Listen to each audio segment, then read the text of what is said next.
पूछा, कहा महाराज उधर कितनी भी बाकी हैं? जनक जी ने कहा इधर अभी 3 बाकी हैं। कहा अगर उधर 3 बाकी हैं तो इधर भी 3 ही बाकी हैं।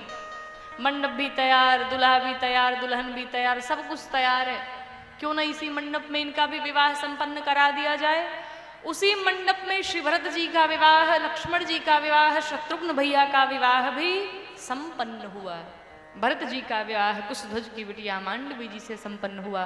लक्ष्मण जी का विवाह माँ जानकी की छोटी बहन उर्मिला जी से संपन्न हुआ। और शत्रुघ्न भैया का विवाह मांडवी जी की छोटी बहन श्रुतकीर्ति जी से संपन्न हुआ। चारों दुल्हा सरकार आज कोहबर में साथ साथ जाते हैं। कोहबर के पश्चात जैसे हम आपके यहाँ खिचड़ी खवाई होती है, आज उसी प्रकार से भगवान राम भी भोजन करने बैठे। और जब भोजन करने भगवान बैठे, सखियां फिर भगवान को गाली सुना रही है। लक्ष्मण जी के रहते हुए कोई गाली सुना ले। जैसे सखियों ने गाली सुनाना प्रारंभ किया, कहा भैया इनसे कहिए गाली बंद करें। राम जी ने कहा देखो अब शांत हो जाओ, यहां ससुराल की गाली तो सुननी ही पड़ेगी। अब लक्ष्मण जी के सामने सखियां एकदम चढ़ बढ़ के गालियां सुनाए जा रही है। लक्ष्मण जी ने कहा भैया ये जो पतली वाली है ना, बहुत बढ़िया बढ़िया गाली सुना रही है, इसको पहले इसका मुख बंद कराओ। पतर की बहुत सुना रही है। राम जी ने सोचा कहीं सच में धनुष बाण न चला दे। राम जी ने कहा अच्छा शांत हो जाओ। राम जी ने जैसे ही सखियों के तरफ देखा, एक दृष्टि जैसे ही डाली महाराज, भगवान तो एक बार जिसको देख के मुस्कुरा दे उसकी मति पलट जाए। अब जैसे ही भगवान राम एक तरफ देखे मुस्कुरा करके, सबकी मति पलट गई। जो सखियां राम जी को गाली दे रही थी, वही सखियां उल्टा जनक जी को गरियाने लगी। लक्ष्मण जी जब सुने जनक जी को गाली, वाह बहुत सुंदर, अब जितनी प्रकार की गालियां थी सब गाओ, सब सुना डालो जनक जी को। जनक जी आए, पागल हो गई हो, हमें गालियां सुना रही हो। सखियों को याद आया, अरे ये क्या हुआ, हम जनक जी को ही गालियां सुना रहे।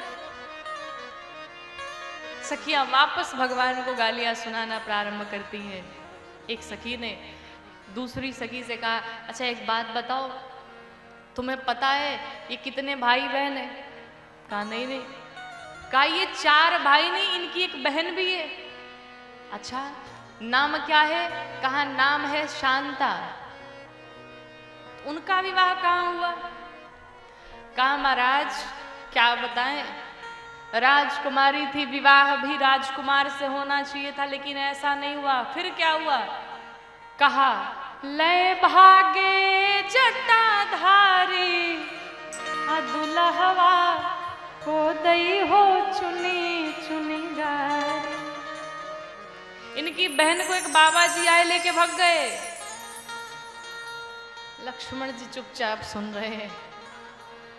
एक सखी ने राम जी से पूछा, राम जी एक बात बताइए, आपकी मैया कैसी है देखने में? अरे एकदम गोरी गोरी, बड़ी सुंदर सुंदर। अरे बाबूजी वो भी बड़े सुंदर गोरे गोरे। कहा जब सब गोरे गोरे तो आप करिया कलूटे कहां से पैदा हो गए? महाराज एक सखी ने तो हद कर डाली। एक सखी ने कहा सुनो सुनो, तुम्हें पता है अयोध्या में बालक कैसे होते हैं? कहा नहीं। अयोध्या में माताएं खीर खाती हैं और बालक जन्म ले लेते। लक्ष्मण जी अब कहे अब जवाब दूंगा मैं। लक्ष्मण जी ने कहा भैया पता है मिथिला में बेटियां कैसे होती हैं? कहा नहीं। कहा हमारी अयोध्या में तो खीर भी खाने की जरूरत पड़ती है, और मिथिला में तो खेत में जाओ, फावड़ा चलाओ, बेटी लेके घर आओ। नहले पे दहला मिल गया। एक दूसरे से संवाद हो रहा है। एक सखी ने लक्ष्मण जी से कहा बिना बुलाए आप लोग चले आए, चिट्ठी थोड़ी गई थी। लक्ष्मण जी ने कहा चिट्ठी तो गई थी अयोध्या में, और सही तो यह था कि चिट्ठी नहीं गई थी। सखियों ने कहा अगर राम जी कह दे कि चिट्ठी गई थी तो हम लोग मान लेंगे। अब लक्ष्मण जी राम जी के पास पहुंचे, और राम जी से जा कर के कहा, भैया लाज बचा लो, हमारी इज्जत की बात है। राम जी ने कहा, हुआ क्या? कहा, ये सखियां आएंगी और आपसे पूछेंगी कि अयोध्या में चिट्ठी गई थी, तो आप कह देना कि हाँ गई थी। राम जी तो भाई कभी झूठ नहीं बोलते। राम जी ने कहा, भाई मैं झूठ तो नहीं बोलूंगा। लक्ष्मण जी ने कहा, भाई की लाज आपके हाथ में है, बचा लो। तो राम जी ने कहा, मैं ऐसा बोलूंगा कि ना वो तुम्हारे तरफ होगा, तुम भी खुश वो भी खुश। सखियां भगवान के पास आई और भगवान से पूछती है, राम जी अयोध्या में चिट्ठी गई थी? तो राम जी ने बड़े प्यार से कहा, नहीं चिट्ठी गई थी। शब्दों का कमाल देखिएगा, राम जी ने क्या कहा? नहीं चिट्ठी गई थी। लक्ष्मण जी समझ ली कि चिट्ठी गई थी और सखियां समझ ली कि नहीं चिट्ठी गई थी। शब्द वही है लेकिन बोलने का तरीका अलग अलग है। जैसे एक जगह किसी का विवाह तय हो रहा था, तो जो अगुआ थे, अगुआ ने बड़े प्रेम से कहा बेटे वालों से कि देखो अगर दहेज में कुछ कमी होगी, ये नहीं देंगे तो हम देंगे। क्या कहा? ये नहीं देंगे तो हम देंगे। विवाह हो गया। अब विवाह के पश्चात जब कुछ दान दहेज में कमी आई तो बेटे वाले आए अगुआ के पास, महाराज आप तो कह रहे थे कि ये नहीं देंगे तो हम देंगे।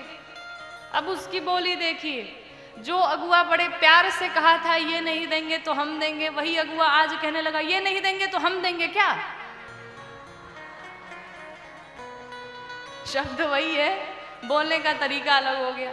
ये नहीं देंगे तो हम देंगे, और जब देने की बारी है, ये नहीं देंगे हम देंगे, क्या तुरंत चेंज हो गया। ठीक वही स्थिति यहां पर भी हुई। सखियां आज जनवासे में भगवान के साथ खूब आनंद कर रही हैं।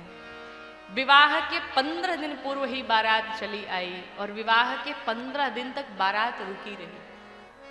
सारे मिथिला वासियों ने दिल खोल के लुटाया महाराज। जिसके पास कहते हैं यहां पर चौपाई है, देहि निछावर वित्त विसारी, अर्थात किसी ने देखा नहीं कि हम कितने पैसे लुटा रहे हैं। किसी के पॉकेट में अगर 1000 पड़ा है तो 1000 दे दिया, किसी के पॉकेट में 5000 पड़ा है तो वो पूरा लुटा दिया, कोई देखने नहीं गया।